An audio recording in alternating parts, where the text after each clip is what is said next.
Brought two you by रजनीगंधा।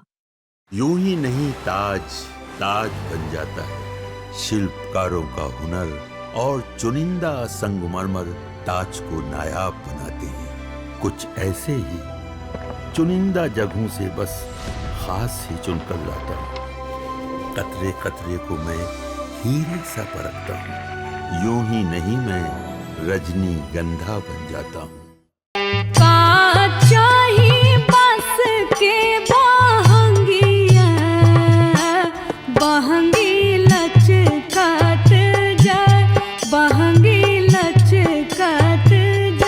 लोक आस्था का महापर्व छठ अब अंतर्राष्ट्रीय मंच पर पहचान बनाने की ओर बढ़ रहा है।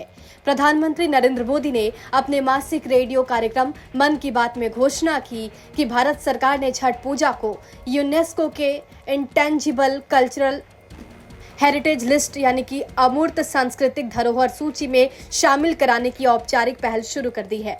पीएम मोदी ने कहा, छठ पूजा अब केवल भारत का ही नहीं बल्कि पूरी दुनिया की धरोहर बन रही है। ये पर्व भारत की संस्कृति की असल पहचान है। दिवाली के बाद मनाया जाने वाला ये महापर्व सूर्यदेव को समर्पित है, जिसमें अस्ताचलगामी और उदयमान दोनों सूर्य को अर्घ्य दिया जाता है।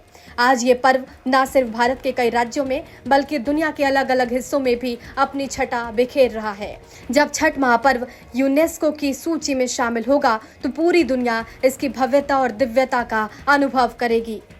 प्रधानमंत्री ने याद दिलाया कि कुछ समय पहले भारत सरकार के प्रयासों से कोलकाता की दुर्गा पूजा को भी यूनेस्को की सांस्कृतिक धरोहर सूची में शामिल किया गया। अब अगली बारी छठ महापर्व की है।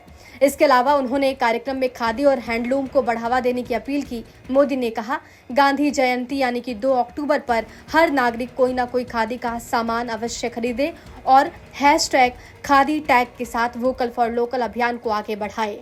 साथ ही पीएम मोदी ने मधुबनी की मिथिला पेंटिंग का भी जिक्र किया और कलाकार स्वीटी की सराहना की।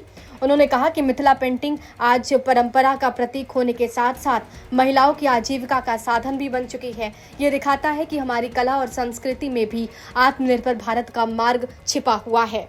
छठ पूजा भारतीय संस्कृति के सबसे प्राचीन और कठोर व्रतों में से एक माना जाता है। इस पर्व में व्रती बिना पानी पिए 36 घंटे का उपवास रखते हैं और सूर्यास्त और सूर्योदय दोनों समय सूर्यदेव को अर्घ्य अर्पित करते हैं। प्रकृति, जल, वायु और सूर्य की उपासना करने वाला ये पर्व न सिर्फ बिहार, झारखंड और पूर्वांचल में बल्कि अब पूरी दुनिया में भारतीय प्रवासियों के बीच आस्था का सबसे बड़ा प्रतीक बन चुका है। ब्यूरो रिपोर्ट, बिहार तक।